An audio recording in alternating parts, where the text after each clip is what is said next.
Bonjour à tous, aujourd'hui on va parler mode de garde. Quel mode de garde finalement choisir pour son enfant? Alors, tout de suite, très simple, parfois vous n'allez pas avoir le choix. Mais c'est malheureusement, je dis malheureusement parce que je trouve ça dommage, mais c'est vrai que c'est une réalité aujourd'hui, selon la région, la commune où vous habitez, vous n'aurez peut-être pas le choix tout simplement parce que là où vous habitez, il y a une seule crèche, il n'y a pas d'assistante maternelle ou inversement. Donc, en fait, vous n'aurez pas vraiment le choix. Le premier critère qui est très souvent pris en compte, c'est la situation géographique. Très souvent, vous allez avoir besoin de faire garder votre enfant le plus proche de au plus proche de votre lieu d'habitation. Et très souvent, c'est aussi un critère en fait d'admission. Si vous savez que vous allez devoir reprendre le travail très rapidement après votre congé maternité, il va falloir rapidement inscrire votre enfant. J'ai envie de vous dire que ce soit auprès d'une crèche ou d'une assistante maternelle, le plus tôt est le mieux. Alors pour les crèches, en général, dans tous les cas, et je pense que les assistantes maternelles font un peu la même chose, mais on va vous demander d'attendre le premier trimestre passé. Voilà. Donc une fois le premier trimestre terminé, là, en général, vous pouvez faire l'inscription. Donc très souvent, on vous demande, en crèche, je sais qu'on va vous demander un justificatif de grossesse qui sera délivré par votre médecin. Mais voilà, en fait, oui, il faut s'y prendre tôt parce qu'effectivement, il y a quand même une pénurie de modes de garde, une difficulté pour faire garder ses enfants en France. Et donc, il y a des listes d'attente qui sont très longues. Donc vraiment, pensez-y. Je sais que c'est très difficile de se projeter, de se dire, oulala, voilà, si c'est le premier, très souvent, on a envie de prendre son temps, quoi. Déjà, la grossesse, c'est toute une aventure, donc on est enceinte qu'il faut déjà penser à la suite, c'est pas simple, et puis c'est des fois pas facile parce que, alors, soit c'est très simple, on sait exactement combien d'heures, on sait qu'on va reprendre à mi-temps ou à temps plein, donc le calcul il est vite fait, soit c'est plus compliqué, vous n'avez pas de travail, vous allez devoir en retrouver un, voilà, selon les situations, ça peut être vraiment difficile de se projeter si loin, mais en tout cas, rassurez-vous, en fait, c'est pas parce que vous allez faire l'inscription à 3 mois de grossesse que derrière, on va déjà vous demander les horaires et les jours. Très souvent, on va vous demander si vous avez peut-être une idée déjà, mais après, quand même, que ce soit les assistantes maternelles ou les crèches, on vous laisse le temps. C'est important ensuite de vous renseigner quand même sur les modalités d'admission, voilà, à savoir si dans cette structure, on prend les enfants uniquement de la commune, de la communauté de communes, ou tous les enfants, mais il y aura une priorité qui sera donnée en premier aux enfants qui viennent de cette commune et en second ceux qui ne sont pas de cette commune. Voilà. En fait, il faut savoir qu'en crèche, en tout cas, vous avez très souvent des critères d'admission. Alors, vous avez des structures qui fonctionnent encore, mais il y en a très peu.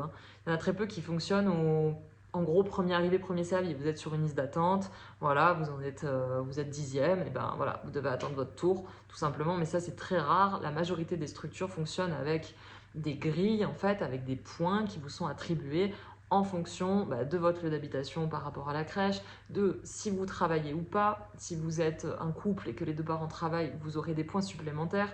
Si pardon, un des deux ne travaille pas, vous aurez un peu moins de points.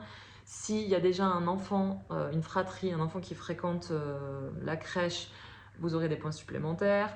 Voilà, tout ça en fait ça peut faire peur, mais en fait tous ces critères vont être mis, tous ces points vont être additionnés et il va y avoir très souvent ce qu'on appelle, surtout en ville en fait, dans les arrondissements, vous avez ce qu'on appelle des commissions qui se passent en fait en mairie avec voilà, plusieurs acteurs de la petite enfance, des acteurs sociaux, et les attributions de place se font à ce moment-là. Pour une assistante maternelle ou une MAM, il y a beaucoup moins de critères d'admission.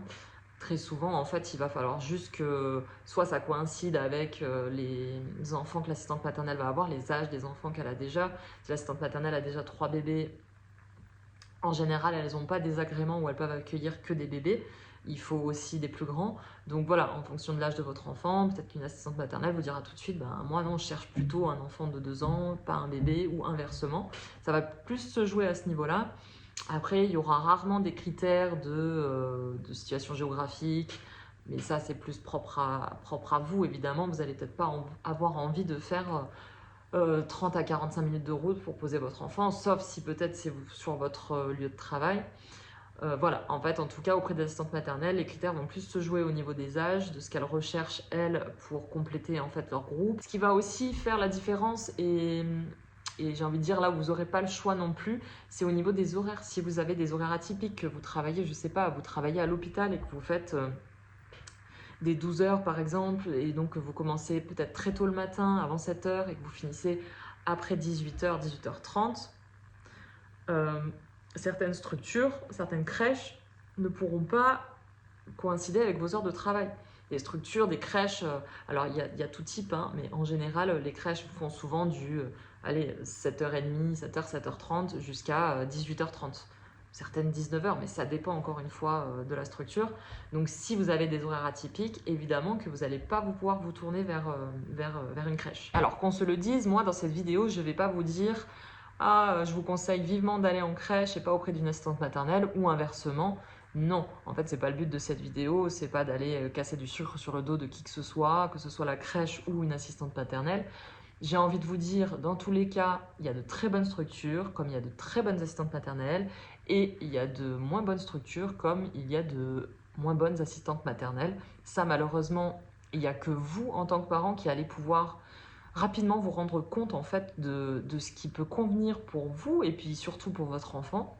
Donc c'est là où moi je vais vous donner quelques conseils, quelques petites choses auxquelles vous pouvez essayer de penser pour peut-être plus vous diriger vers une structure, une crèche, ou bien plus vers un accueil auprès d'une assistante maternelle ou dans une MAM. Le premier point auquel je pense, évidemment, il n'y a pas de priorité, hein, ça, là pour le coup c'est un petit peu dans le désordre, mais la première chose à laquelle je pense, c'est selon la santé de votre enfant. Alors, si vous avez un enfant qui est né prématuré, très souvent, de toute façon, les pédiatres vont vous dire que l'accueil en collectivité n'est pas autorisé, ou en tout cas n'est pas recommandé pour votre enfant. Évidemment, voilà, très souvent, un enfant qui est né grand prématuré, ou même pas grand prématuré, mais juste prématuré, sont des enfants qui sont souvent plus sensibles au niveau du système immunitaire, de son immunité. Du coup, c'est vrai que souvent, on va plutôt privilégier un accueil auprès d'une assistante maternelle à son domicile, puisqu'effectivement, elle est quand même moins amenée à des épidémies. Alors, certes, elle accueille quand même, une assistante maternelle accueille, je dis une, hein, mais ça peut être un assistant maternel également, mais voilà, ils peuvent accueillir, en fait, effectivement, ils accueillent au maximum 4 enfants, donc dans ces 4 enfants, il est possible qu'il y en ait qui soient malades, et donc que votre enfant tombe malade. Mais quand même, très clairement, au niveau des épidémies, c'est beaucoup moins important qu'en collectivité.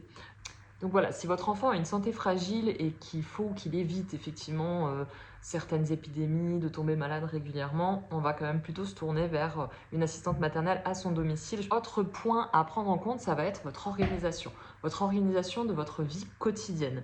Voilà, si vous retournez travailler, vous savez que vous avez des horaires, vous avez plusieurs enfants ou pas, en tout cas vous savez que vous n'aurez pas le temps par exemple de faire à manger, ça va être un point qu'il va peut-être falloir prendre en compte. Si pour vous ça va être compliqué de préparer les repas de votre enfant, eh bien il va falloir se renseigner en amont si la structure dans laquelle vous allez propose le repas aux enfants. Alors en crèche, vous avez quand même une majorité de structures qui proposent les repas aux enfants, alors soit par un cuisinier directement, soit par un prestataire qui livre les repas. Voilà. Ensuite, les assistantes maternelles peuvent proposer de faire le repas, c'est un coût supplémentaire, mais ce n'est pas la majorité des assistantes maternelles. Certaines ne proposent pas le repas, donc ça veut dire voilà, de réfléchir en amont à faire des repas, à préparer. Voilà, ça demande une organisation, ce n'est pas ingérable, hein, il y en a qui le font, mais c'est un point à prendre en compte. Si vous savez que ce n'est pas votre truc, que ça va être compliqué pour vous de tous les jours penser à faire le repas, à apporter le repas du midi, le goûter, eh bien peut-être qu'il va falloir quand même penser à vous tourner plutôt vers un mode de garde qui va vous proposer les repas. Alors vu qu'on parle du repas, j'ai envie de parler d'un autre point un peu en lien avec ça. Ça va être de prendre en compte vos valeurs éducatives. Par exemple, je vais parler justement de ce point-là. Si vous apportez une importance particulière à l'alimentation, que pour vous il est essentiel que votre enfant mange bien, qu'il mange bio, local, frais, et bien là aussi il va falloir penser à ça, c'est-à-dire que soit du coup ça va vous arranger de faire vous les repas pour votre enfant et vous vous dites ben, c'est très bien, certes ça me demande un peu d'organisation, mais au moins je sais ce qu'il mange, c'est moi qui lui ai fait, ça va avec les valeurs que je veux. Donc eh bien, très bien. Si une crèche ou bien une assistante maternelle vous dit que voilà, les repas sont bio, tout est frais, tout est fait sur place, et que vraiment ça c'est quelque chose qui est important pour vous, eh bien ça va être du coup un point à prioriser du coup dans le choix du mode de garde que vous voulez. Je parle du repas, mais ça peut être aussi d'autres valeurs. Par exemple, je sais pas, vous tenez une grande importance au fait que votre enfant puisse être dehors, je sais pas. Imaginons, vous mettez votre enfant qui a 1 an et demi, 2 ans, voilà, vous cherchez un mode de garde pour votre enfant de cet âge-là, et vous tenez à ce que votre enfant soit à l'extérieur, profite voilà, du plein air, de la nature, que c'est très important pour vous, et bien ça, il va falloir le prendre en compte. Et j'ai envie de vous dire, n'hésitez pas à questionner l'assistante maternelle, voilà, elles sont là pour répondre à vos questions, parce que certaines vont avoir beaucoup de choses à vous dire, vont vous dire voilà aussi leurs valeurs, elles en tant qu'assistante paternelle, mais également certaines crèches. En fait, alors en crèche, vous avez ce qu'on appelle des projets pédagogiques, et dans ces projets pédagogiques, en fait, on y inclut en gros toutes les grandes lignes, les grandes valeurs qui vont être retenues par la structure. Ça, certaines structures, très souvent, vous l'envoient une fois finalement que l'enfant est inscrit à la crèche, qu'il a sa place, ce qui est dommage, mais vous pouvez peut-être parfois en faire la demande. Peut-être que certaines structures l'envoient en amont aux familles, voilà, qui sont intéressées, mais je suis moins sûre. Mais vous, voilà, si votre choix se tourne vers une crèche, mais vous avez envie d'en savoir plus sur leurs grandes lignes, les valeurs éducatives mises en place par la crèche, n'hésitez pas à leur poser la question de dire voilà, qu'est-ce que vous mettez en place, qu'est-ce qui vous importe. En lien avec les valeurs éducatives, du coup, j'ai envie aussi de parler du rythme, du respect du rythme de l'enfant. Si ça, c'est quelque chose qui est primordial pour vous, que vous souhaitez que votre enfant dorme à heure fixe, ou en tout cas qu'il soit couché au bon moment, parce que vous avez voilà, un bébé qui sinon a du mal à s'endormir si on loupe trop le coche. Voilà, vous êtes parent, vous connaissez souvent mieux que personne votre enfant, hein, donc vous savez ce qui est bon pour lui ou pas. Donc si vraiment c'est vraiment important pour vous que ce rythme soit respecté, pardon. Dans ce cas-là, j'aurais tendance à vous dire de peut-être parfois vous tourner plus vers une crèche. Alors, je sens arriver, s'il y a des assistantes maternelles qui regardent ma vidéo, qui vont se dire ah bah non, le respect du rythme de l'enfant, on le retrouve plus chez une assistante maternelle parce qu'elle en a moins et qu'elle peut plus s'adapter. Eh ben, moi je suis pas trop d'accord. Si vous voulez, l'assistante maternelle, elle a des enfants d'âge différents très souvent. Donc elle va accueillir peut-être, je sais pas moi, 2 enfants de 2 ans, 2 ans et demi, un enfant de 1 an et peut-être un bébé.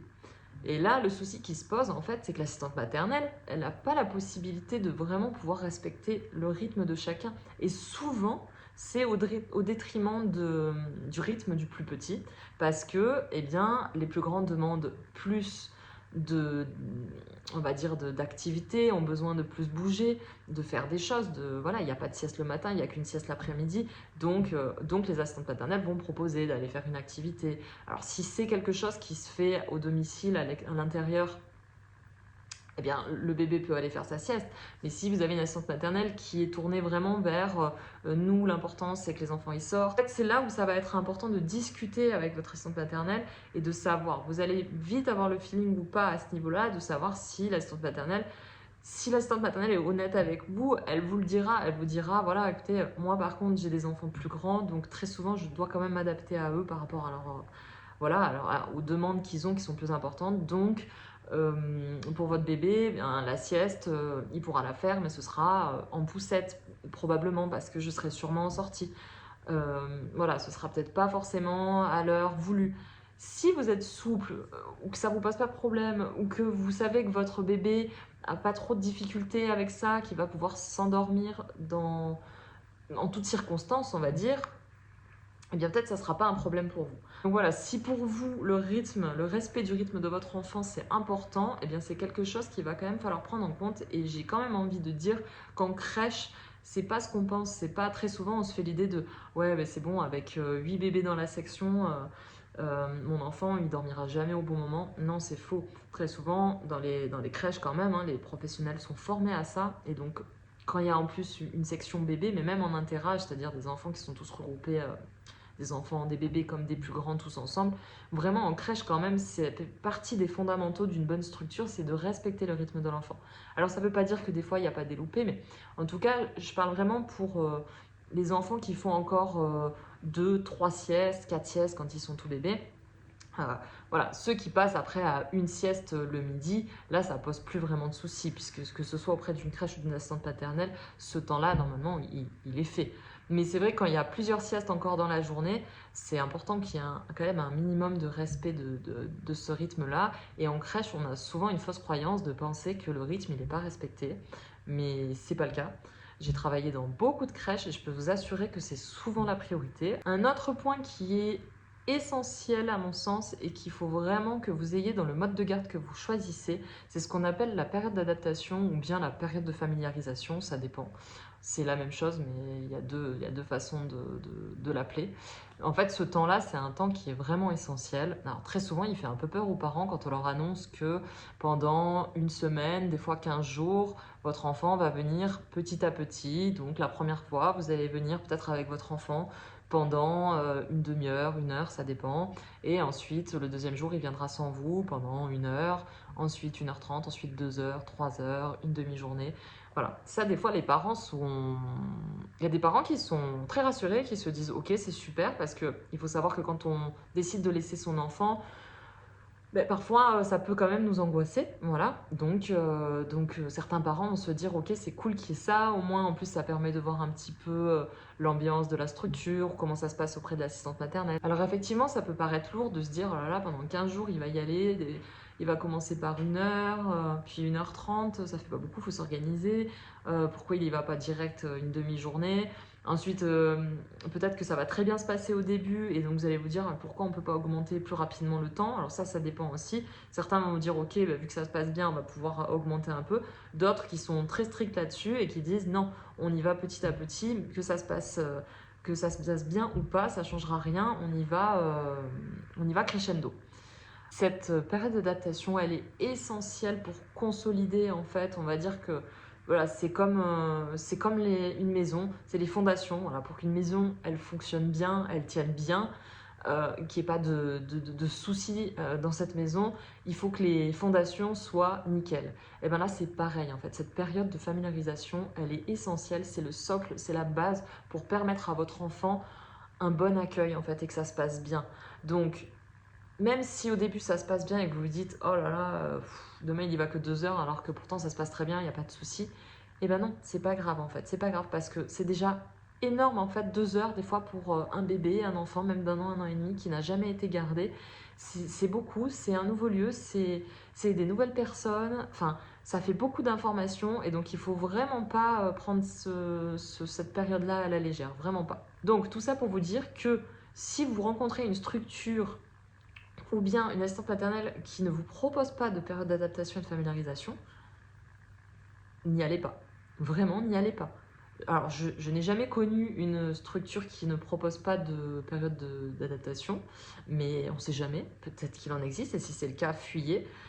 Et j'ai envie de vous dire, pareil pour les assistantes maternelles, je suis désolée si certaines regardent cette vidéo et qui se disent mais moi je fais pas de période d'adaptation, ben, je trouve pas ça normal en fait, je trouve que même à son domicile, c'est vraiment essentiel. Du coup, j'ai toujours pas parlé du tarif, mais pour le coup, en fait, je vais faire très simple et très succinct parce que c'est très difficile de vous dire ce qui est le moins cher ou pas.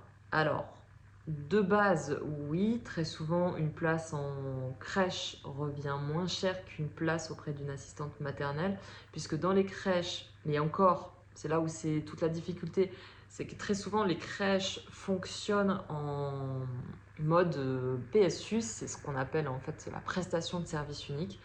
Donc les structures en fait, ont un barème obligatoire à suivre. Donc, vous avez une limite de prix qui est fixée par la CAF, la Caisse d'allocation familiale.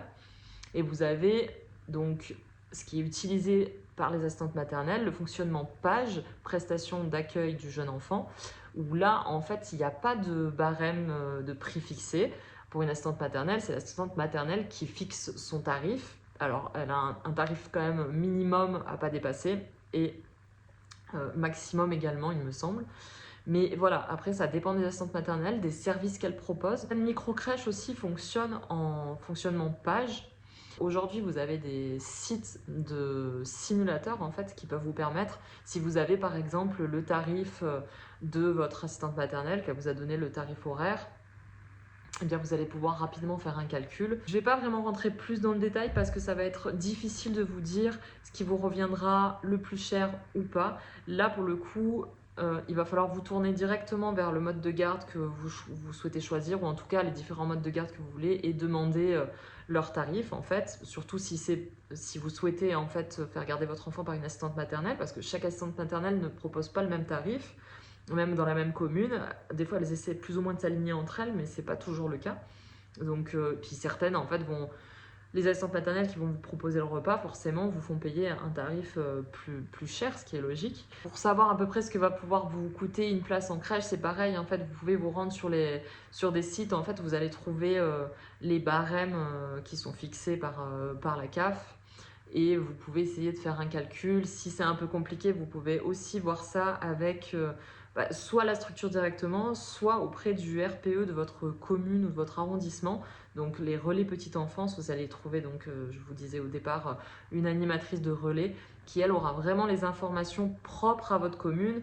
Et puis vous, selon votre situation, votre situation socio-professionnelle, ça vous permettra d'avoir peut-être un petit peu une idée de ce que vous payerez. Le dernier point du coup que j'aimerais aborder, eh bien, c'est tout simplement en fait de vous dire, faites-vous confiance aussi.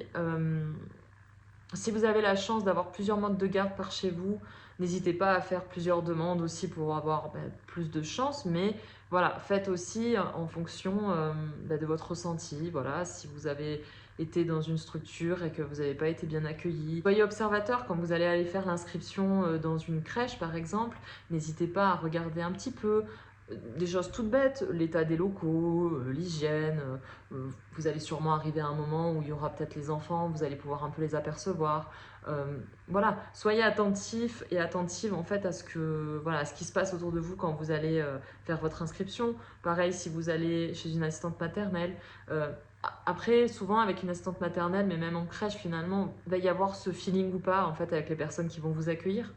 Soit ça va vous correspondre, soit pas, vous le sentez pas, et faites-vous confiance aussi en fait. Si dès le départ, il y a quelque chose qui vous fait dire que c'est pas ça, si vous avez le choix quand même d'avoir un autre mode de garde, n'hésitez pas. C'est tout pour moi, j'espère que cette vidéo vous aura plu et je vous dis à très vite.